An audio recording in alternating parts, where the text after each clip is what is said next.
कमरे में बिखरे हुए कपड़ों के ढेर के बीच इंदु हताश होकर बेड के किनारे बैठ गई। माथे पर पसीने की बूंदें चमक रही थी और आंखों में एक अजीब सी बेचैनी थी। अलमारी के सारे रैक खाली हो चुके थे। साड़ियाँ, सूट, शॉल सब कुछ बेड पर एक पहाड़ की तरह जमा था। लेकिन वो एक चीज़ नदारद थी जिसकी उसे तलाश थी। दीदी, आप इतनी देर से क्या ढूंढ रही हैं इस अलमारी में? पीछे से एक चहकती हुई आवाज़ आई। इंदु ने मुड़कर देखा। दरवाजे पर उसकी देवरानी राशि खड़ी थी, हाथ में कॉफ़ी का मग और चेहरे पर वही बेफिक्र मुस्कान जो इंदु को कभी कभी बहुत प्यारी लगती थी तो कभी कभी बहुत चुभती थी। पूरा घंटा बर्बाद हो गया राशि, इंदु ने थकी हुई आवाज़ में कहा। मैंने पूरी अलमारी 3-3 बार छान ली पर वो साड़ी नहीं मिली। माँ जी की वो नीली कांजीवरम साड़ी ढूंढ रही हूँ जो उन्होंने अपनी शादी में पहनी थी। वो खानदानी निशानी है। नीली कांजीवरम जिस पर सुनहरे मोर बने हैं? राशि ने कॉफ़ी का घूंट भरते हुए पूछा। पर आप उस साड़ी को अभी क्यों ढूंढ रही हैं? अभी तो कोई त्योहार भी नहीं है। इंदु थोड़ा झिझकी। बस ऐसे ही मन कर रहा था देखने का।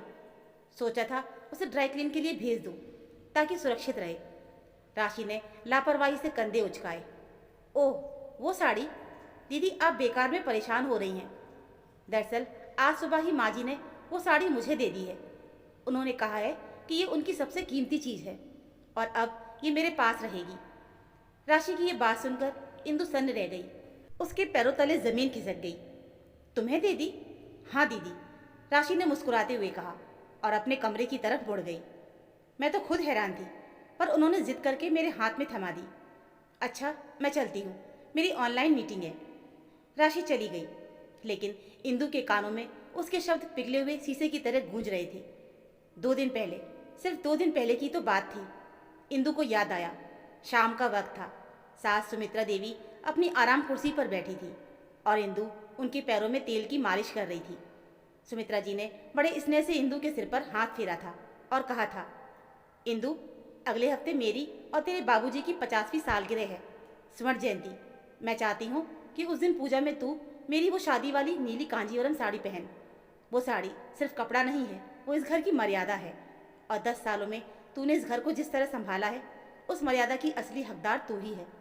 मैंने वो साड़ी तेरी अलमारी के सबसे ऊपर वाले रैक में रखवा दी है। उसे पहनना, मुझे बहुत खुशी होगी।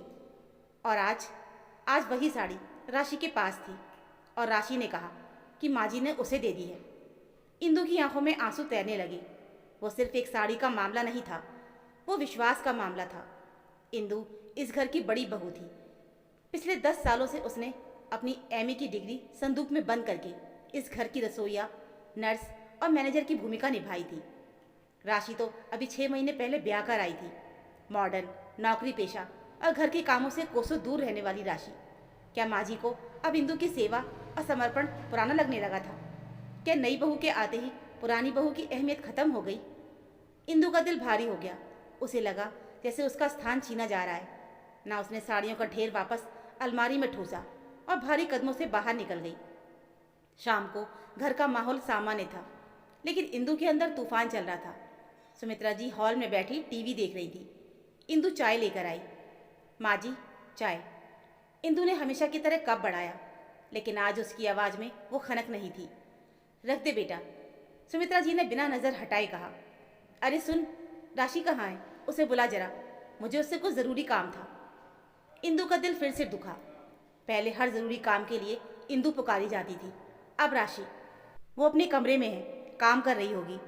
इंदु ने रूखा जवाब दिया और किचन में चली गई। रात के खाने की मेज पर भी इंदु चुप रही। उसके पति राजन ने पूछा भी, क्या हुआ इंदु, तबीयत ठीक है? तो उसने सिरदर्द का बहाना बना दिया। उसे राशि की तरफ देखने का मन भी नहीं कर रहा था, जो बड़े चाव से सुमित्रा जी को अपने ऑफिस के किस्से सुना रही थी। अगले 4 दिन इंदु ने खुद को एक खोल में बंद कर लिया। वो काम करती, पर मशीनी अंदाज में। वो सुमित्रा जी से बात तो करती, पर सिर्फ हाँ या ना में। वो इंतज़ार कर रही थी कि शायद सुमित्रा जी उस साड़ी का जिक्र करेंगी। शायद कहेंगी कि इंदु, साड़ी तैयार कर लेना। पर सुमित्रा जी ने एक बार भी उस साड़ी का नाम नहीं लिया। सालगिरह का दिन भी आ गया। घर को गेंदे के फूलों से सजाया गया था। रिश्तेदार आने शुरू हो गए थे। सुबह पूजा का मुहूर्त 10 बजे का था। 9 बजे सुमित्रा जी इंदु के कमरे में आईं। इंदु शीशे के सामने खड़ी थी। उसने एक साधारण सी पीली सूती साड़ी पहन रखी थी। सुमित्रा जी चौंक गई। अरे इंदु, ये क्या पहना है? मैंने तुझे वो नीली कांजीवरम पहनने को कहा था ना, तूने वो क्यों नहीं पहनी? इंदु का सब्र अब टूट गया। वो पलटी। उसकी आंखों में आंसू और गुस्सा दोनों थे। माँ जी, मैं वो साड़ी कैसे पहनती जो आपके पास है ही नहीं? और फिर जिसका हक हो उसे ही पहननी चाहिए ना। सुमित्रा जी उलझन में पड़ गई। क्या कह रही है तू? साफ साफ बोल। माँ जी, आपने वो साड़ी राशि को दे दी। इंदु की आवाज़ भर्रा गई। उसने मुझे खुद बताया है।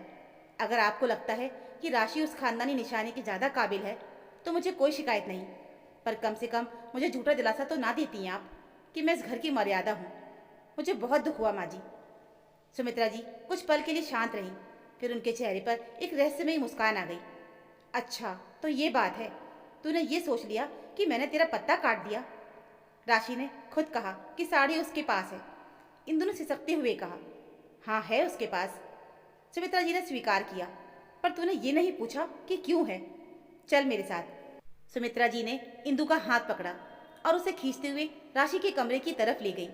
दरवाज़ा बंद था। सुमित्रा जी ने बिना खटखटाए दरवाज़ा खोल दिया। अंदर का नज़ारा देखकर इंदु ठिठक गई। कमरे में बेड पर वो नीली कांजीवरम साड़ी फैली हुई थी, लेकिन ये वो साड़ी नहीं थी जिसे इंदु जानती थी। साड़ी का पल्लू, जो पुराना होने के कारण गलने लगा था और इसमें कई जगह से जरी निकल चुकी थी, अब एकदम बिल्कुल नया लग रहा था। राशि जमीन पर बैठी हुई थी। सुनहरे धागे, सुई और कुछ पैचवर्क के टुकड़े जमीन पर बिखरे पड़े थे। उसकी आंखों के नीचे काले घेरे थे, जैसे वो पूरी रात जागी हो। राशि के हाथ में सुई थी और वो साड़ी के बॉर्डर पर बहुत बारीकी से रफू कर रही थी। अरे माँ जी, आपने दरवाज़ा क्यों खोल दिया? अभी 10 मिनट का काम बाकी था। सरप्राइज खराब हो गया। राशि ने हड़बड़ाते हुए साड़ी छिपाने की कोशिश की। इंदु अवाक खड़ी थी। ये क्या हो रहा है? सुमित्रा जी ने इंदु के कंधे पर हाथ रखा। देख इंदु, 2 दिन पहले जब मैंने वो साड़ी निकाली थी तुझे देने के लिए, तो मैंने देखा कि उसका पल्लू चूहों ने कतर दिया था और जगह जगह से कपड़ा भी गल गया था। मैं डर गई थी कि अगर मैं तुझे वो फटी साड़ी देती तो तुझे लगता कि मैं तेरा अपमान कर रही हूँ या तुझे शगुन में फटी चीज़ दे रही हूँ। मेरा दिल बैठ गया था। सुमित्रा जी ने राशि की ओर इशारा किया। तब मैंने राशि से बात की। मुझे याद आया कि राशि ने फैशन डिजाइनिंग का कोर्स किया है और उसे एम्ब्रॉयडरी का बहुत शौक है। मैंने उसे साड़ी दी और पूछा कि इसका कुछ हो सकता है क्या। राशि ने मुझसे कहा कि माँ जी, आप दीदी को मत बताना, मैं इसे बिल्कुल ठीक कर दूंगी। ये दीदी के लिए मेरा सरप्राइज होगा। राशि मुस्कुराई, हालांकि उसकी उंगलियों में सुई की चुभन के निशान थे। दीदी, मुझे पता था ये साड़ी आपके लिए कितने मायने रखती है। अगर मैं आपको बताती कि ये फट गई है तो आपका दिल बुरी तरह से टूट जाता। इसलिए मैंने माँ जी से कहा कि वो आपको कुछ भी ना बताएं। मैं पिछले 3 रातों से इसे रिस्टोर कर रही हूँ। मैंने इस पर जरी का नया काम किया है ताकि फटे हुए हिस्से छिप जाएं और साड़ी नई जैसी लगे। इंदु के पैरों में जान नहीं रही। वो वही ज़मीन पर बैठ गई और साड़ी को हाथ लगाया। राशि ने इतनी सफाई से काम किया था कि पुरानी साड़ी अब एक डिज़ाइनर मास्टरपीस लग रही थी। तुम मेरे लिए ये कर रही थी? इंदु ने राशि की ओर देखा। शर्मिंदगी से उसकी नज़रें झुक गई और मैंने सोचा कि मैंने साड़ी हथिया ली है। राशि हंस पड़ी। ओ दीदी, आप भी ना, मुझे साड़ी पहनना आता भी नहीं है ठीक से। मैं तो जीन्स वाली हूँ। ये भारी भरकम साड़ी तो सिर्फ आप ही संभाल सकती हैं। आप में वो ग्रेस है। इंदु की आंखों से अब जो आंसू गिरे वो दुख के नहीं, पश्चाताप और प्रेम के थे। उसने जिस देवरानी को अपनी प्रतिद्वंदी समझा वो असल में उसकी सहयोगी थी। जिस सास पर उसने शक किया वो असल में उसकी भावना को चोट लगने से बचा रही थी। मुझे माफ़ कर दे राशि। इंदु ने राशि का हाथ अपने हाथों में ले लिया। मैं बहुत छोटी सोच की निकली। मैंने तुम पर शक किया। अरे बस बस, अब इमोशनल ड्रामा बंद करो दीदी। राशि ने शरारती अंदाज में कहा। जल्दी से तैयार हो जाओ। ये साड़ी पहनकर जब आप नीचे उतरोगी तो राजन भैया तो बेहोशी हो जाएंगे। और हाँ, क्रेडिट मुझे देना कि मैंने डिज़ाइन की है। सुमित्रा जी ने हंसते हुए दोनों बहुओं को देखा पुरानी नींव और नई ईंट मिल जाए तो घर का ढांचा कितना मजबूत हो जाता है। इंदु, तू इस घर की मर्यादा है और राशि इस घर का हुनर। दोनों एक दूसरे के बिना अधूरी हो। इंदु उठी। उसने अपनी पीली साड़ी का पल्लू से अपने आंसू पोंछे और राशि को गले लगा लिया। उस आलिंगन में सारी असुरक्षाएं, सारी गलत फहमियाँ पिघल गईं। 1 घंटे बाद जब इंदु पूजा के लिए हॉल में उतरी तो वो पीली साड़ी रोशनी में चमक रही थी। राजन उसे एकटक देख रहा था। मेहमान साड़ी की तारीफ कर रहे थे। बहुत सुंदर साड़ी है इंदु, एक बुआ जी ने कहा, बिल्कुल नई लगती है। इंदु ने मुस्कुराकर राशि की ओर देखा, जी कोने में खड़ी होकर मोबाइल से वीडियो बना रही थी। इंदु ने इशारे से राशि को अपने पास बुलाया।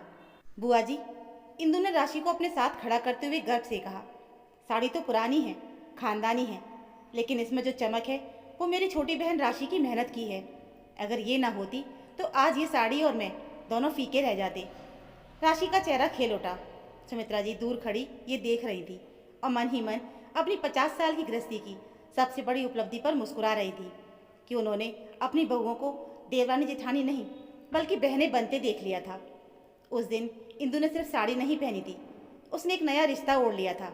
उसे समझ आ गया था कि घर में किसी के आने से किसी की जगह कम नहीं होती, बल्कि दिल बड़ा करो तो जगह और बन जाती है।